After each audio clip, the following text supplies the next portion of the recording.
Good morning. I'm Mark Birkin from School of Geography at University of Leeds.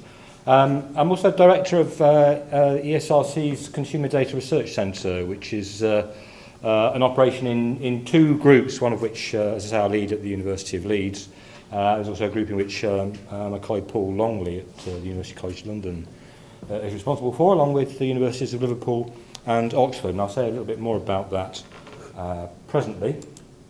So just before somebody pulls me, I agonised long and hard about the key element of my talk. Should I say what is, or should I say what are big data? And of course, data are plural, but I'm taking the view that big data itself is a term or a concept. So I'm happy with what is big data. A couple of definitions here. Big data, a term that describes a large volume of data inundating business on a day-to-day basis. That's from an organisation called SAS, big consultancy in this area. You can read the second one as well. That's from IBM.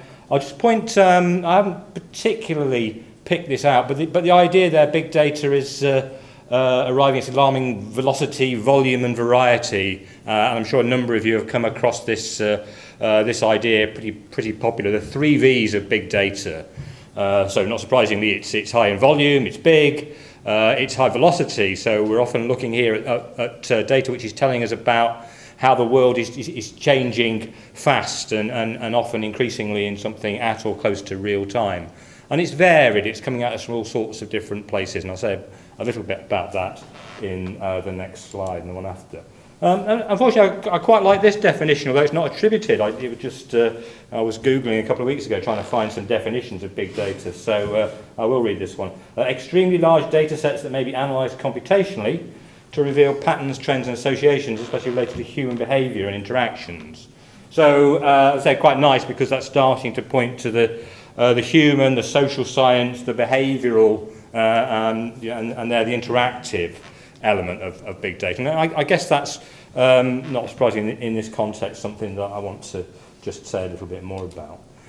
So here's something that I use sometimes, and with a bit more time we can have a bit of an exercise that goes with this, where you all fish in your pockets and try and find things that reveal something about your own human behaviour and interaction. I won't go into that given the time today, but this we then sometimes link to this idea of sort of the big data clock that I've got in front of me. So what I'm trying to pick out here is the idea that, again, it's almost linking to this sort of real-time thing, but just as we go through the day, through our lives, if you like, then this kind of data is being generated, all the time. So the way I do this is just, the things are up there, but just kind of fish in my pockets and see what sorts of things I've got in my pocket, in my wallet, and what they reveal about me. So, and most of these things are on here. So I've got my train ticket from yesterday. So smart tickets these days means that somebody's capturing that information, probably about where I started from, where I ended up, where I was going. Okay, I'll confess I've got my Starbucks loyalty card there, so someone knows how much coffee and cake I'm consuming. Far too much, I'm afraid. So my university library card. So we've got, I don't know about you, but the building I work in now, certainly if it's after hours and I want to get in or come out, I need to click my way in. We have a fantastic new parking system at the University of Leeds, so they know what time, if they don't get me going into the building, they know what time I'm coming into the car park in the morning through number plate recognition and going out again in the evening. That's an electronic health card, lots of patient records, health data being recorded, of course. Financial organisations have known masses of stuff about us, of course, for age and ages, but debit card, credit card, that will generate all sorts of stuff. I've got my Nectar card here, other brands also available, of course, but so supermarket loyalty cards, that kind of thing. What my mobile phone knows about me is anybody's guess. I only discovered after doing it for a year that it knew how many steps I was taking every day and how far I walked and all that. It's quite interesting, actually. You might let me know that earlier. My car keys, what the car computer knows about me as well. I've no idea, but it's quite interesting, actually. But anyway, so all kinds of things to think about there. And the point about this that I really want to make is if I so as I say, I'm a geographer, but all of us, a lot of us as social scientists, are used to using national surveys, government surveys. The census is a particular favourite of geographers who love to talk about how detailed and robust and valuable, of course, the contents of the census are, and that's fantastic. Unfortunately, the last one we had was in 2011, and the next one we're going to get is in 2021. And I quite like this, the strapline. They don't use it quite in this format. Now, this is only from sort of 6 or 9 months ago, but of the 2011 census, who we are, how we live, and what we do. Well, okay, who we were 5 years ago. How we live, well, very debatable, because, if we think about the kinds of things we were just talking about, what kind of products we consume, what attitudes do we have to politics or society or what have you, what we do, how we exercise, what are our hobbies and pastimes. None of these things are actually captured within the census. Whereas if we look at the sorts of sources and things that I've just been talking about and reprising there, so I think this is arguably giving us a much richer, more diverse, more dynamic picture about people and human dynamics and society. So we've got the things in there that we haven't got in the census about financial activity and consumption and hobbies and habits and activities, and it's all dynamic and live and up to date and real and continuous. So, one of the things that we are focusing on in the Consumer Data Research Centre and in the ESRC Big Data Agenda is trying to tap into some of these emerging big data sources to see what kind of value we can extract in relation to these sorts of these sort of social questions. Another mention for the sponsor here. So as I said at the outset, ESRC has established this big data network. Been there for a couple of years now. It was put together in, well, actually, I guess the Administrative Data Research Network, Administrative Data Research Centre started in 2012, so they must be nearly 3 years in. So the idea was to create a big data network with 3 components to it. So there's the Administrative Data Research Network on the left there, and this is not the major theme because we're in the central part, but of course a lot of this data, I mentioned kind of health records and that sort of thing, is being generated by government, what you might think of in old world terms, I guess, as public sector, that kind of thing. So, information about, let's say, housing and patients and all those sorts of things. So there's an administrative data research network there looking to access and exploit those kinds of big data that are being held in government there. And then the Consumer Data Research Centre, so I said two projects that I mentioned earlier at Leeds and UCL, the Urban Big Data Centre in Glasgow, the Business and Local Government Data Research Centre based in Essex. And then, as far as I'm aware, I'm sure I missed something there, a third wave still anticipated that has been trailed for a couple of years now in social media data and also third sector data research. And I'm not quite sure where they are with that one. That's still not up and running as we stand. So I have 3 examples here, and I don't think I want to dwell. I'm not going to dwell on any of them actually. But so the first clearly relates and intersects with the talk that we've just heard about, and again, of course, Tim talked mostly about the qualitative sort of side of this. But the kind of, you mentioned in passing things like Strava, which is what we're thinking about here.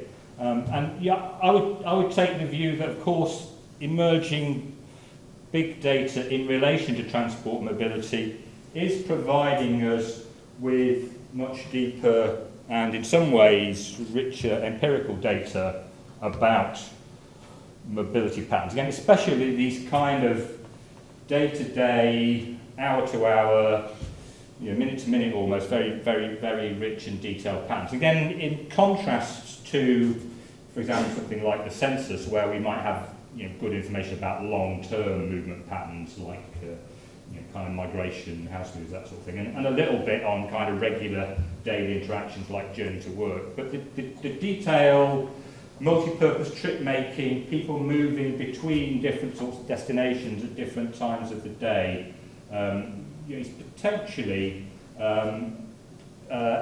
is possible to explore this at very great depth here. So, for example, just the bottom right-hand corner here, and this is early stages of a project, but this is data from a smartphone app where someone is kind of following themselves around on a smartphone through the day. So each of these dots represents a change in location at 10-minute intervals of this individual, which is actually based in Newcastle, I think. And so the approach in terms of the sorts of the big data that we're interested in is far more empirical, quantitative, analytical. So we're effectively engaged in a process of trying to build kind of simulation models, if you like, that are representing the sorts of choices this individual is making, and which of these things represents locations, anchor points, if you like, different kinds of destinations where that individual is going on a regular basis, and then also, of course, exploring the modes and the methods of moving around the city there. And there are three major themes that our group is particularly interested in. So that first one is around mobility. The second one here is around health and healthy lifestyles. So I mentioned a few things already. So things like Starbucks and coffee and cake, store loyalty cards and purchasing patterns and that kind of food consumption side of things. There's lots of stuff about gym membership. That's another potential source of this sort of data. And of course, even things like Strava and cycling are telling us about people's health and active lifestyles and their behaviour in that sense. And potentially, we're also thinking about how you might link that with health outcomes and patient data and all that sort of thing. So this work is actually by a colleague of mine whose main interest is in obesity and lifestyles and the relationship between those different things. Actually, what we're looking at in this particular illustration is the relationship between, I guess what's in the background here is a typical census-type demographic classification, a geodemographic system, which is telling us about the different neighbourhood types, ultimately, I guess, in the City of Leeds. And here we're comparing that with consumption patterns from a retail loyalty card database to tell us about the variations in consumption between different neighbourhoods in relation to things like fruit and vegetable consumption and alcohol, and you can explore this in relation to smoking or red meat or whatever kinds of things you might be particularly interested in there. And that's actually starting just to elaborate on some of the sort of expected patterns that we might see there. Again, a third general area that we are interested in our research is around sustainability and environmental impact, what my colleagues in the business school refer to as ethical consumption. So here's an example, and I won't particularly talk about detail, but this is looking at the relationship between different kinds of milk purchase, the fundamental interest here being between organic and non-organic. There are so the issue here is trying to understand, okay, the level of penetration, if you like, uptake of more organic and what you might regard as environmentally friendly products in this sector is much lower than you might hope and anticipate. By accessing the data about this, we can start to build models that explore and explain that, and not surprising in this particular case, that's okay. Price is a big factor in determining the low penetration in this particular context. You might think, oh, that's not very surprising or interesting, because it's very different if you were to compare something like free-range eggs or the organic equivalent, where actually there is a price differential, but the penetration profiles and relative uptakes are very different. So there's interesting issues in trying to understand that. And the general issue here, especially when you get onto the bigger sort of environmentally friendly products like washing machines and that kind of thing, is the big difference that there seems to be between what you can actually see when you start to look at the data here and other kinds of information that you might get from more classical sources like surveys. So what people call the attitude behaviour gap. So people will say, oh yes, I'm really concerned about the environment and oh, I buy lots of organic and environmentally friendly products, but it doesn't stack up against the actual patterns that you see when you start to look into the data. So I think it's another one of the reasons why this kind of data-driven research is potentially quite important, because it just reveals so much about what actually happens and not the stated preferences that people say they do or think or feel. I guess I'm running towards, I've got 5 minutes left, which is probably about right, but means again I don't want to dwell too long on the fourth kind of catch-all slide, which is to say that those three themes around environment, mobility and health are the major research themes that we're pursuing. But because we are a national research centre which ESRC has established to try and facilitate really diverse social science research around big data, I think there are lots of opportunities wherever you look there. So one of my colleagues, actually a political scientist, is interested in social media, YouTube, video games, and so he's exploring the idea, it's called a duty an example there, but the relationship between the video game culture, what does the use of highly militarized video games portraying particular kind of attitudes or representations of conflict, what does that, how does that affect young people growing up, the way that they feel about political and military conflicts that are taking place in the real world, those kind of questions. I'm trying to explore that at scale by looking at things like online videos, annotations, the things that people tweet or tag or write about them, and trying to analyse and unpack all that. And of course he's a political scientist, so he understands the conceptual side of that. And what we're trying to do is to marry that with a more of the kind of data science approach. So okay, well, how can we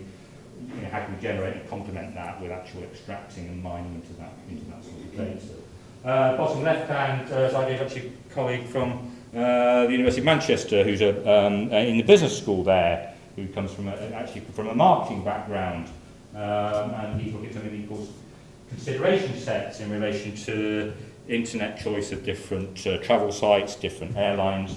And what he would argue is, here there's a fair amount of sort of theory in the marketing literature about how people make choices and the decision sets that they adopt and what have you.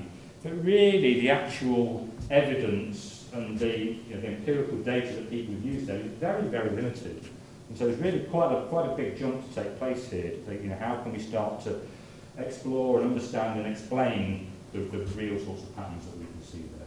And then the third example here is actually something that outside involved in, which is a food safety network with the Food Standards Agency based on big data, which my colleague Farida Viz is leading in Sheffield.